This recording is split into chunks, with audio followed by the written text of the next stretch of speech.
It's Champions League semi-final time, people. Hey guys, welcome to the channel. Welcome to another video. Today's video is going to centre around the Champions League semi-finals, which are set to kick off this very week. On one side of the draw, you have got two teams that have never tasted success in this competition, with Arsenal taking on PSG. An incredible tie there, with the first leg being played out at the Emirates and the second leg to be played out at the Parc des Princes. And on the other half of the draw, you have two teams that are no strangers towards Champions League success, but have not tasted it in quite a while. Barcelona clash with Inter Milan, with the first leg to be played out in Spain and the second leg to be played out in Italy. I can't wait for these games to kick off. I can't wait to find out who's going to be marching on to Munich for the final this year. And that's what we're going to aim to find out in this video. So I'm going to give my talk, analysis and predictions on how I think these semi-finals are going to pan out and play out. But before we get into all of that, I would like to remind you all to please like the video and also subscribe if you are new. Both things will always and forever be greatly appreciated. Get involved in the comment section as well. We'd love to know your thoughts on this year's Champions League and, of course, your predictions on who you think makes it to the final in Munich this year. All of those things and much more, I'm sure, will make for great interesting reading down below in that comment section. So please do get involved. And without further ado, we're going to kick things off ourselves. We're going to start the conversation and we're going to look ahead to Tuesday night's first leg encounter between Arsenal and PSG. The first leg, of course, to be played out at the Emirates. The second leg to be played out at the Parc des Princes. I can't wait for this one. I really cannot wait for this one. This has got all the makings of an incredible Champions League tie. I know that a lot of people are drawing on inspiration from when Arsenal and PSG played in the league phase earlier on this year. Arsenal were convincing winners on the day. But if you fast forward to the here and now, this is a very different PSG side. This is a PSG side that have found their rhythm. This is a PSG side that have clicked as the season's gone on, found momentum. This is the PSG side that have picked up form at the right time and, of course, have grown together and have fused together as a well-oiled machine, an absolute unit. It's a very different PSG side that, of course, at that time didn't have the likes of Kvaratskhelia or Dembele in the squad for the game against Arsenal. But that's taking nothing away from Arsenal because, like I said, these two teams have been brilliant in these group stages. Arsenal, of course, got here by absolutely dismantling the likes of PSV and the current holders of this competition, Real Madrid, in what was one hell of an upset that barely anybody saw coming before a ball was even kicked in the quarterfinals. Arsenal turned up, dismantled them, knocked out the current holders, and it's made everybody jolt up, stand up, and actually give respect to Arsenal, and rightfully so. On the other side of things, PSG, they have faced all English opposition in the knockout stages. They beat Liverpool in the round of 16, and they were absolutely excellent in both of those games. They then beat Aston Villa in a game in which, for, I would say, 120 minutes, they were unbelievable.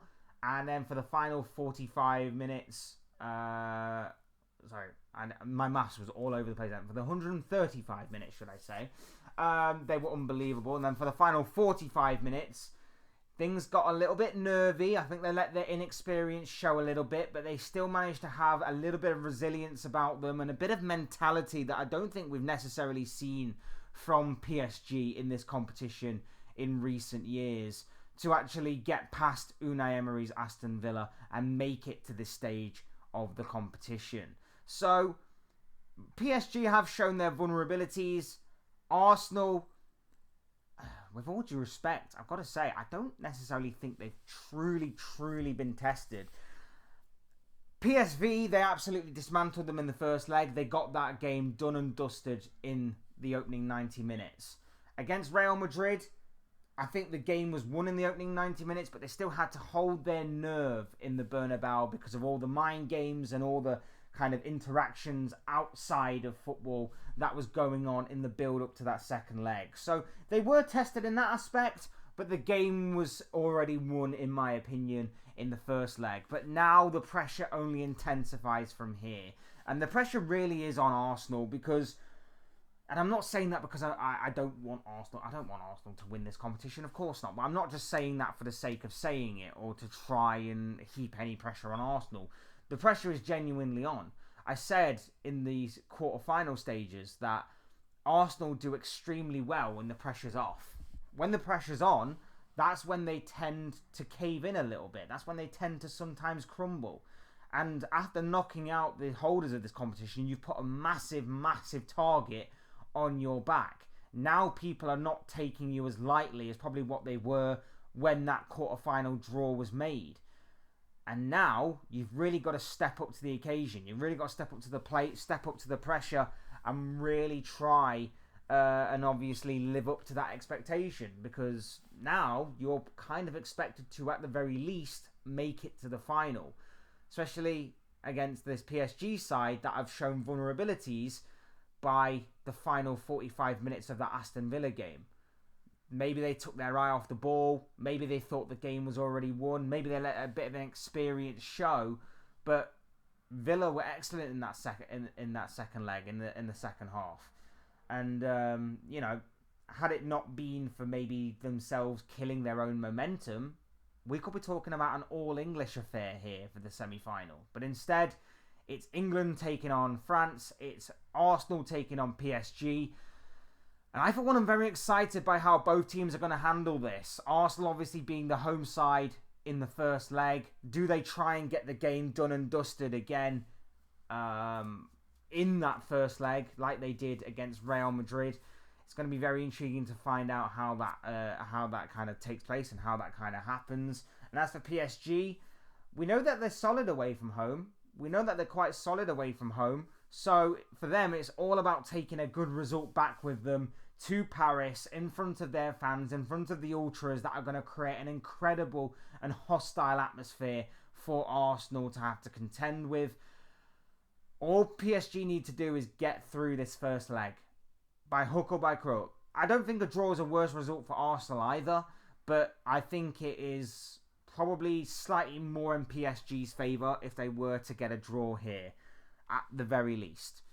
When you look at the team news, the only noticeable absentee for Arsenal, other than the ones that we already know about in the forms of like your Gabriels and your Jesuses and your Havertzes and Jorginhos and whoever else, is of course Thomas Partey. Now that is going to be a major absence in the middle of the pitch. Thomas Partey has been phenomenal for Arsenal, especially in the Champions League this year. That's going to be a major absence for Arsenal. He is, of course, suspended for the first leg. And it means that either one of Zinchenko or Merino, in my opinion, is going to be in that midfield to partner Declan Rice. I think it's likely to be more Merino than Zinchenko. And you're probably going to see Trossard up front, Martinelli on the left, Saka on the right. Rice, Merino and Odegaard in the midfield. Back four speaks for itself. You'll obviously have Timber at right back. You'll have Saliba partnering Jakub Kiwior in the heart of the defence. And Kiwior has actually been pretty decent, I must admit, since deputising for the injured Gabriel.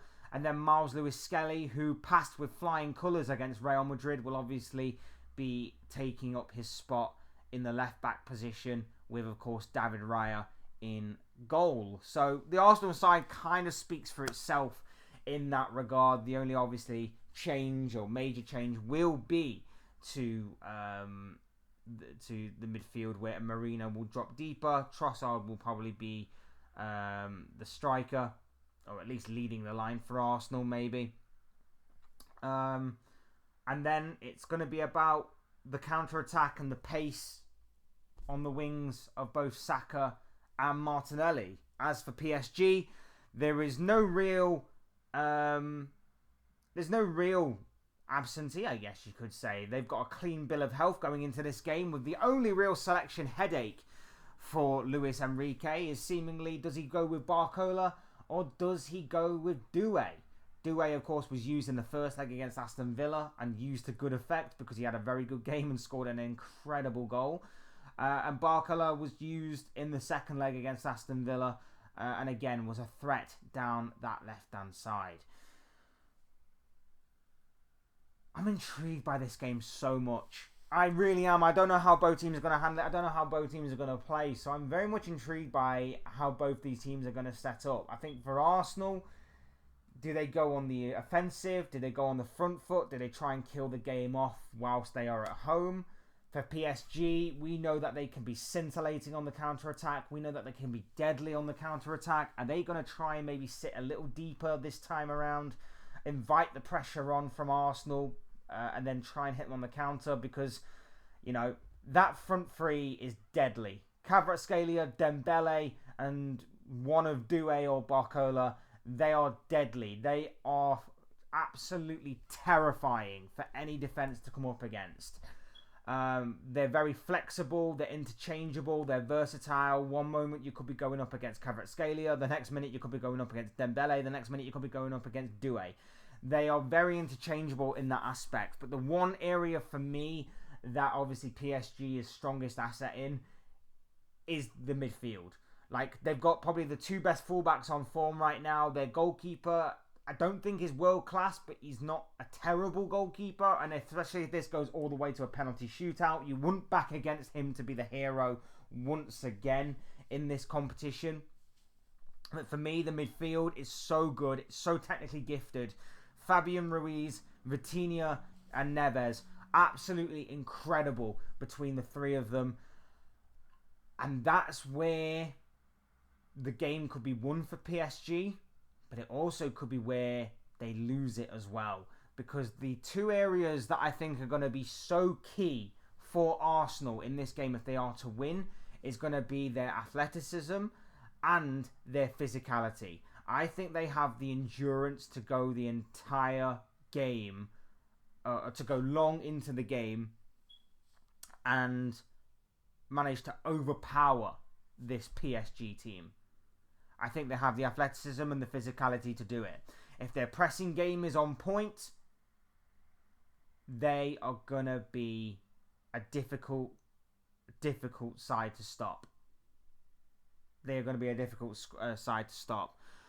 Ultimately, if PSG's passing game is on point, if they are making the right decisions, if they can beat the press of Arsenal especially, they will have a very good chance of winning this game as well. Because, like I say, they are so technically gifted. We saw it against Liverpool. They were relentless. They were ruthless. And they just never gave that Liverpool midfield a second's rest. And it showed by the way that Liverpool midfield drowned in that game. It showed by the way that for a game and a half, Aston Villa had no answer to the way that PSG were just popping the ball around them with ease.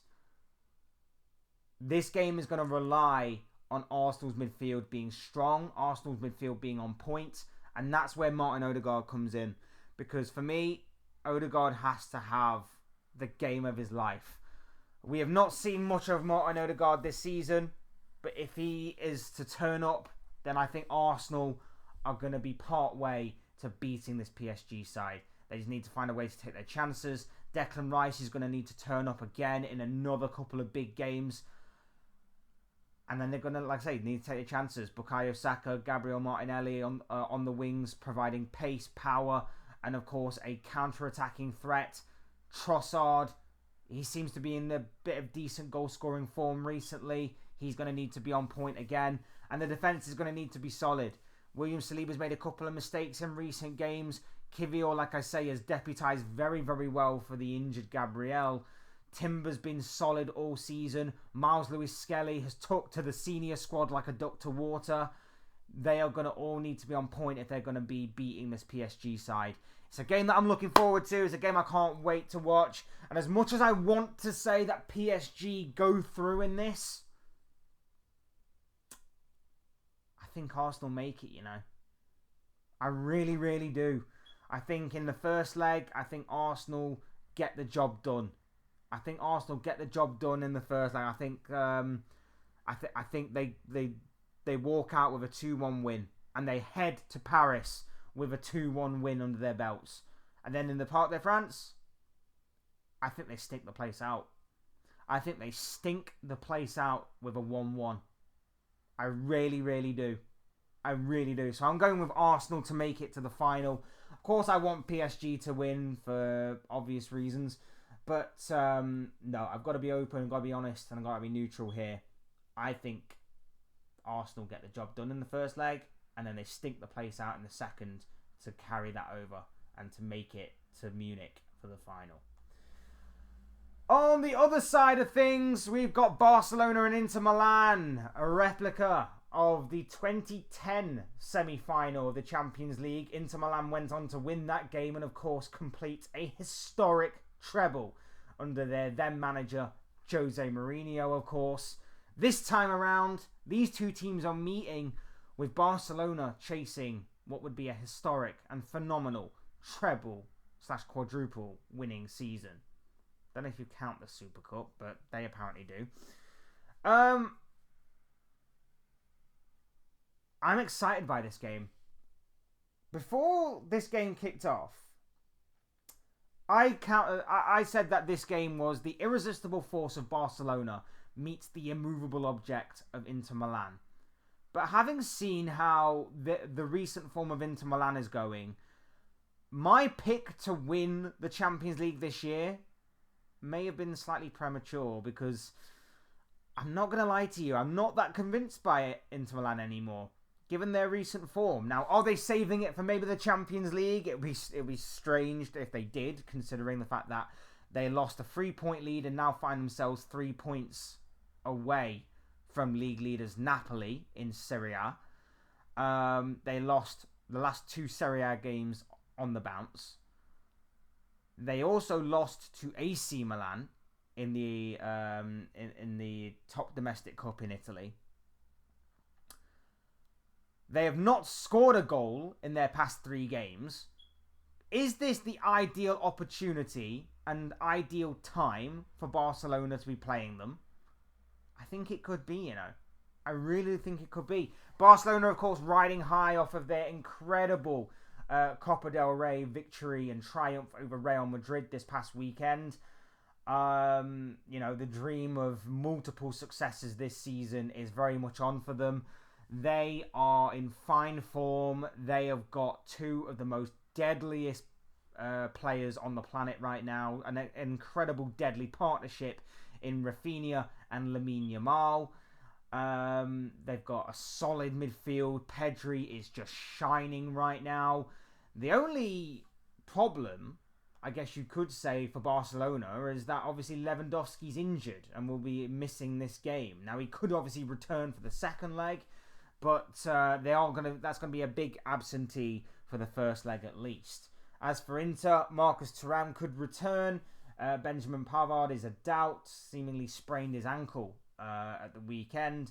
But apart from that, doesn't seem to be a lot in terms of absentees that Inter Milan didn't already know about.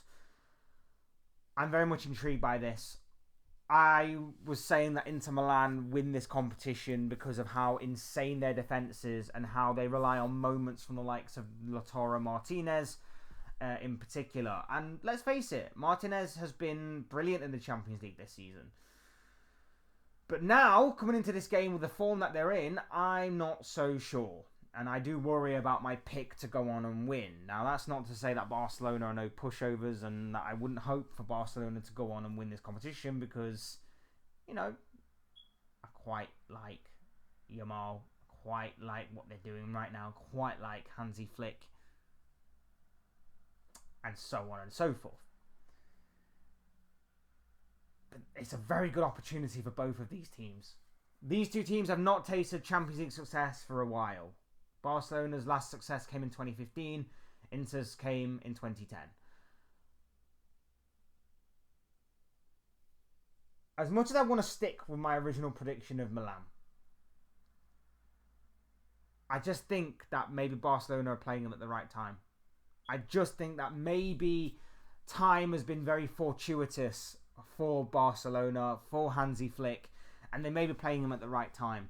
Now, that's not to say, again, that Inter Milan can't rely on moments and that maybe with Barcelona being more forward on the attacking foot, more aggressive, that Inter Milan can't pick them off on the counter-attack. Can't sit deep, try and soak up as much pressure, and then hit them on the counter-attack. Especially with the first leg, like I say, being at the Camp Nou and away from home. For me, Inter need to take a win. I don't think a draw is going to be good enough for Inter in the first leg.